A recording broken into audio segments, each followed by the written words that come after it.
Relad, let's just say, for the sake of argument and simplicity, a good friend of yours and his partner of choice decides to get married. To keep it nondescript, they've chosen to go somewhere abroad. Okay, the place looks beautiful on Google Images, and let's be honest, the happy couple have chosen to go there to save a few quid. However, during the glorious nuptial ceremonious event, multiple wedding guests from the party were mugged at knife point, had guns pointed at them, punched in the face at random. Guests were actually stabbed, knifed out on the streets during their stay at the wedding. There wasn't enough food there at the ceremony to go around and cover all the party guests. If you'd attended that wedding, would you have considered to have been a glorious success or a bit of a disaster? Well, curtains are now closed on Autodesk University 2022. Their first physical event since Vegas 2019, which Vegas has been the location of choice since the turn of the century. But for this year, possibly to disassociate their brand from sleazy Vegas vibes, don't know, but AU has moved over to New Orleans, Louisiana at the Ernest N. Memorial Convention Center for 2022. So how did it go? Well, when you're having to remove, or some might say, censor an entire 2 days worth of attendee feedback, that kind of gives you a bit of a sense of how things were going at the time. Now, to be clear, a person's perception of the event is entirely based on their own personal experiences, how they're feeling at the time, what they're hearing at the time, right? Not everyone will have been exposed to everything that was going on, and their opinions are perfectly valid. If they enjoyed it, that's perfectly valid. But do just bear in mind that a lot of the public tweeting that was coming out of the event, and so still is coming out of the event, it's going to be various employees broadcasting messages as representatives of the employer who sent them out to AU, both Autodesk and attending guests and exhibitors. So, mate, their communications are very much curated and kept professional intentionally. So what actually went down, though? Well, to be clear, it wasn't all that bad. It was phenomenal to meet up again with so many people that we haven't seen in years due to the coof, meeting new people, right? Catching up with blasts from the past. You just can't beat AU for getting reconnected with new and old faces. The expo floor, mate, was lively, it was vibrant, packed with all kinds of exhibitors from Dell through to Lenovo, who had an Aston Martin on the floor with Vario headset. They could do this XR experience. Tons of CAD suppliers, hardware suppliers, to Autodesk themselves, were demonstrating their presence in various industries. The opening keynote from Eggnog was typically flamboyant, calling in a brass band with Mardi Gras flair, which then led Eggnog onto opening the box on what I see is, me personally anyway, the future of Autodesk via their platform services, formerly known as Forge, presented as Fusion, Forma, and Flow. We expectedly got little concrete information on what all of that actually meant, which is to be expected at this point, but enough hints to form a basic understanding, kind of leaving you with more questions than answers, but I'll probably do a separate video piece on that in the near future. But what went down? Well, as an uncultured Englishman, I had pretty much zero expectations for New Orleans. I admittedly did zero research on the location. I mean, I knew where it was, I knew Katrina and all that kind of stuff, but I didn't really look into it too much because previously Autodesk have done an absolutely incredible job on events management and making sure all attendees to AU were well looked after. It was all catered for, it was all well organized. At Vegas, for example, the event was entirely held within the Venetian Palazzo Resort, which was huge, so you didn't ever need to leave that colossal building, mate, if you didn't actually want to. But if you did, and me personally, I always stayed at the Bellagio when I went out to Vegas, because it was a bucket list thing for me to stay in the Bellagio, watch Ocean's 11, the fountains and all that kind of stuff. Loved the place. But you were free to roam up and down the Vegas Strip at ease, any time of day or night. And you can carry around a laptop bag, as much equipment as you want, and you felt perfectly safe at all times out in Vegas. But what I wasn't expecting to see at New Orleans was a broadcast notification from Autodesk to all attendees strongly stating that you must remove your lanyards the second you leave the convention center. Do not show your badge, do not travel alone, always use taxis, and do not leave drinks unattended in public areas. Now, of course, right, the glass is always half full kind of crowd might say, and they are saying, well, that's just common sense advice. But what obviously wasn't broadcast out to the attendees alongside that was the fact that the locals were picking us off, doing their best to make sure we all knew that they were the American version of roadmen, right? Proper naughty boys were on their turf, And we need to know that, and we should be thinking twice before we come back and pump a single penny in their economy. Multiple AU attendees were victims of violent crime, mate. Some of them were mugged of their belongings at knife point. Someone was actually stabbed who was attending Autodesk University. One Autodesk employee had a gun pointed at them. Another took a cheap surprise shot right hook to the jaw outside his hotel for literally no reason. Guests were having their drinks spiked out in public with the obvious intent being to rob them once they'd passed out. The locals knew we had gear on us, money and all that, and they saw us all as fair game targets. And with stories circulating of just how many people were murdered the past weekend in New Orleans, it made for a pretty uneasy and uncomfortable experience. Bit of an understatement, that. And although I'm personally not aware of anyone from AU this year having lost their lives at the event, the fact that I'm having to say that is a pretty damning indictment of how things were and how they were unfolding at the time. Now, those who've never seen a half-empty glass in their life, again, would be arguing that you get this in every city, right? You get muggings, you get crime in every city, and yes, you do. Yes, you do. You're right. You're right about that. But what you do not do is send 10,000 professionals out on a business trip into an area where the benchmark for a successful trip is to not have a knife pulled out on you, lose your wallet and your phone, and end up in hospital. If you do decide to take a vacation to somewhere like Tijuana, Mexico, right, then that's on you, mate. You roll with the punches. But going someplace for work and being knifed for your phone is not and never will be an accepted occupational hazard for anybody in this industry. But trying to put safety concerns aside here, what was the actual event itself like as a learning experience or a business experience? Right, well, as many people also so eloquently put it, AU 2022 New Orleans had Fire Festival vibes. If you don't know what Fire Festival is, mate, or what it was, it's a quick Wikipedia search away and a Netflix documentary away. But needless to say, this year's AU did not deliver on its marketed promises. The gourmet Creole cuisine, for example, was at times a brown cardboard packed lunchbox containing a bag of crisps, pretty naff, horrible dry banana, and a sandwich that I can only describe as an offensive weapon, or prison food. Horrible rock-hard stale bread with vacuum-packed condensed ham and horrible cheese and soggy lettuce in it. But of course, right, there was also the main meal service area in the main hall, like chrome serving dishes sitting temptatiously underneath the rude and uninterested servers, often found coughing open-mouthed over the food.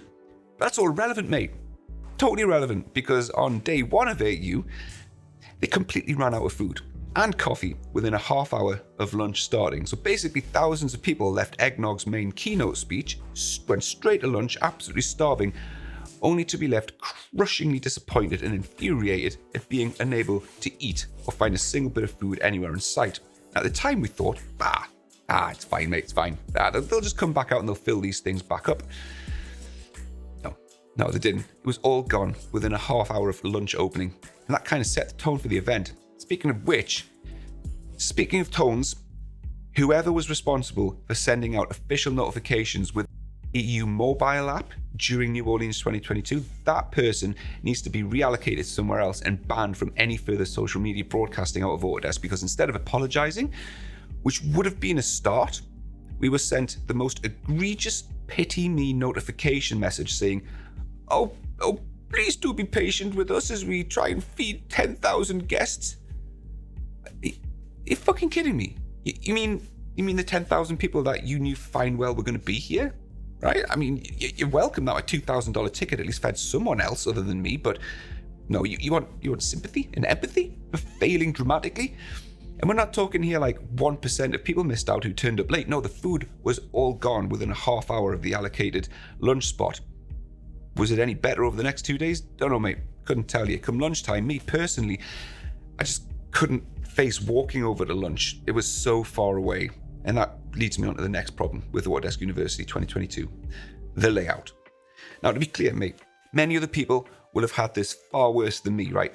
I'm relatively young and fit, but I'm carrying around a 14-pound backpack with laptops and gear in it, and even I was absolutely destroyed come lunchtime. The fragmentation of the event was ridiculous. You could have a class in room 206 1 minute, and the next you need to be in room 296, mate. And I tell you for now, that was a solid mile worth of walking between classes at times. On an average day at AU for me, and this is with getting a coach back and forwards to the event, more on that later, I was walking 5 miles each day within the AU, And sure, you know, again, a half glass full crowd would be like, well, mate, you're keeping fit, right? Exercise, blah, blah, blah. No, not everyone there, mate, was a spring chicken. I dread to think how many people also missed classes because they just literally couldn't get there on time. It was a guaranteed 20-minute walk between rooms in some cases. Come the end of the day, my back was absolutely demolished from carrying stuff around and my feet were on fire. And with the event itself, this time being in a convention center, you couldn't just take a quick break in your hotel room. You couldn't just get the escalator, pop up for 5 minutes and put your feet up, which is what tons of people used to do in Vegas. Which kind of leads me on to the next problem. The hotels. Now, to be clear, Autodesk can't build a hotel next to the conference just for this event. Obviously, right? However, everybody was just so dispersed out across New Orleans this time over multiple hotels that you kind of lost that sense of a community gathering because of that. If you booked relatively late as well, you'll have found yourself in the Marriott or the Sheraton on Canal Street, which is where I was. And if you did try to walk that to the convention center and you avoided the flying knives shooting over your head, you'll add a good 1.5 miles to your walking. Now, to be fair, Autodesk did have a pretty decent and reliable coach service, like a shuttle service set up for getting all the attendants back and forth, but again, with that, you just lost that everybody is together kind of vibe because everyone was actually all over New Orleans, just in different hotels all over the place. You didn't really bump into many people out and about. Again, completely out of Autodesk's control, but apparently the Sheraton, which is the one I was in, was one of the nicer hotels, but mate, it wasn't great. It was old and tired.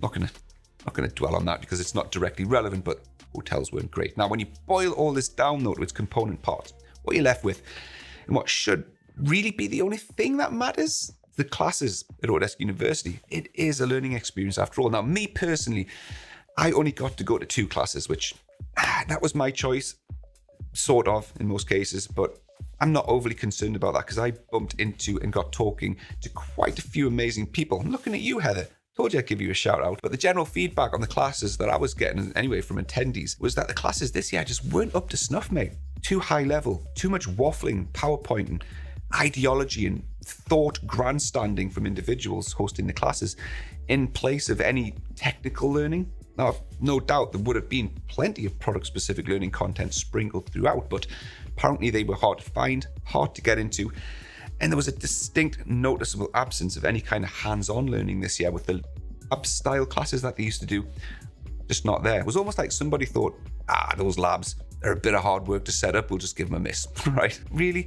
But speaking of which, word around town, mate, was that eggnog was absolutely raging with all the scheduling this year because somebody thought it just wouldn't be a problem to schedule the keynote to end at 12:30, but have lunch start at 12 and have classes run not only through the keynote, but also start before it ended. What resulted from that was a mass exodus of people walking awkwardly out from the keynote, especially on day 2, for example, when poor Amy Bunzel was delivering her keynote, desperately trying to get to lunch early because don't forget the day before that, they'd run out of food a half hour into lunch. But you also had classes like mine, a class from an event platinum sponsor. It was scheduled bang in the middle of the main day 2 keynote, and it was a rotten walk to it as well. So we only had a fraction of the people turn up to my class who had actually enrolled. Seriously, mate, I could have delivered my class in the event toilets and probably spoke to more people than actually turned up. To say that particular sponsor and me are absolutely pissed given how much work went into that class. I mean, you live and learn, but it wasn't good. And then there's the Fire Festival vibes, mate. Look, again, different people will have differing takes on all of this depending on their past experiences, the expectations, what they did, or just being mindlessly positive about everything in life. Wish I could be, but I'm not. But the entertainment, right? The entertainment that you usually expect at Autodesk University this year was embarrassing. For example, historically, there's always been a D&M or design and manufacturing party hosted by the D&M team for D&M customers. Now in Vegas, this was a proper swanky affair held in a luxury restaurant, the likes of Tao on the Grand Canal in the Venetian. They'd book out a private function there. Waiters were coming around with trays of hors d'oeuvres, glasses of wine, champagne, delightful little bites on tap. Music was dimly lit. Really encouraged the party atmosphere. The Autodesk guys would then give out strategically selected awards to strategic customers, right? They'd give a speech. Sometimes it was Hoop Dog or Derek Cooper or Irvin Hayes on the Vault team or John Den Hartog. But what about this year? They had a D&M party, or an after party as they called it. But a party? I'm not quite sure about that. I mean, if you class dirt dry pretzels as enjoying light snacks and a great atmosphere as being a brightly lit conference room that smacked of one of those function rooms that you find at the back of a rugby club. All that was missing, mate, were the balloons and a cheesy DJ playing YMCA, and you'd be forgiven for thinking you strolled into a budget-conscious kid's birthday party. Personally, though, I was stood around waiting to be ushered off into the actual party, but nope, that was it. Just a bunch of people stood around awkwardly, not really knowing just what the hell was going on. No announcements, no speeches, and that was it. Word on the street was that even the D&M guys weren't told that there was going to be a bash on until that actual day, so it wasn't their fault. Just overall poor core function organization. But it's fine though, it's fine, because we had the Le Grande Soirée final blowout party to look forward to on the Thursday night, last night, the big shindig. Previously in Vegas, mate, Autodesk literally paid to reserve the entire Link Promenade in Vegas for the final party. It was light shows, mate. We had the Ferris wheel at the bottom. Every single bar and restaurant on the not-so-small promenade strip was reserved exclusively for AU guests. This year, though, the Grande Soirée, more like La Nuit Boitus. We were promised a grand night of celebration, Mardi Gras, unique culture, gourmet cuisine, floats, games and activities. Tell you, mate, the only thing floating or flying there was the guests headed towards the exit. It was absolutely pathetic. Did they hire out Jackson Square at the French Quarter for this, or a huge party vessel on the Mississippi to fit us all in? No, what they basically did was reuse the main hall of the convention center, propped up a couple of pop-up drink stalls, slapped some food tins in the middle with a band and called it a grand soiree. Look, when you expect something like this,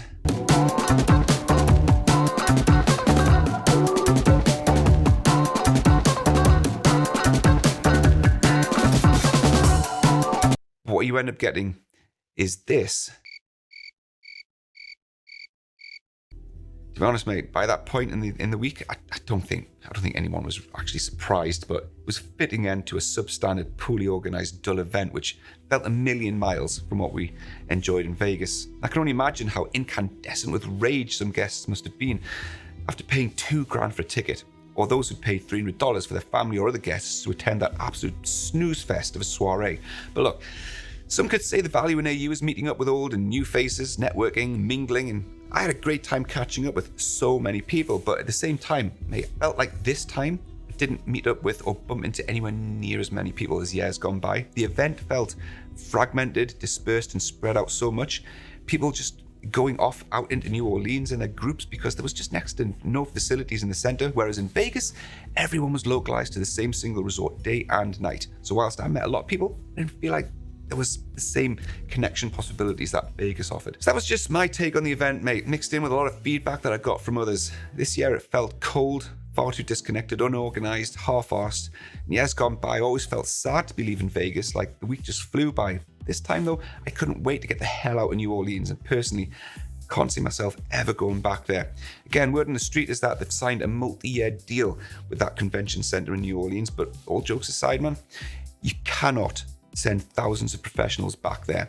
Forget the disbursement, forget the walking, the lane parties. You cannot send customers and employees back there knowing that their safety is potentially at risk. And if it's true that this scaffolding here cost nearly $800,000 to erect, and there's clearly deep pockets for Autodesk's events and marketing, so take the L, activate the break clause with the convention center, and take this show somewhere else. I mean, I'm not going to demand or lobby for a return to Vegas if that's completely off the cards, but take the L. Look at what made Vegas what it was, what made the event so successful and enjoyable, and reapply that to another resort. So ultimately, who is responsible for all of this? I don't know. It's easy to just point the finger at Autodesk and say, your event, buck stops with you. But whilst I kind of believe a lot of the issues could have easily been mitigated with better planning, like the disbursement of classes and looking into the local area better and crime rates, I think a lot of the problems actually fell squarely on the event staff at the convention center. I have to assume that Autodesk made it clear to the convention center that there was going to be 10,000 people incoming, and they failed to organize accordingly. Bad quality food could have been tested first by Autodesk. Who knows if Autodesk even asked for the parties, how to lay them out? I don't know. Is it what they expected? Is it what they asked for? I don't know. Also, I don't really think that we'll learn from this response would be all that effective either. They've been hosting AU for over 20 years now. The time for learning lessons was near 20 years ago. So I don't know, look, if you went to New Orleans to AU 2022 and you had a great time, then I'm genuinely happy for you. If you were oblivious to everything else that was going on, that's great. Nobody can or wants to take that away from you. But what happened, happened. That's all fact mixed in with my own perceptions, and I've no doubt a ton of stuff would have went down that I've yet to hear about, and I try to think what that is. But if you have your own thoughts and experiences that you want to share, mate, put them down below. Autodesk can't moderate this area, but here's hoping next year won't be in New Orleans as beautiful and as cultured as it was in certain areas, in localized parts. Me, for one, I don't feel comfortable ever going back there. So that was my summary recap of AU 2022. Thanks for watching. My name's Neil Cross. Hi Autodesk. I know you're watching, but you know the deal. See you next time. Doodles.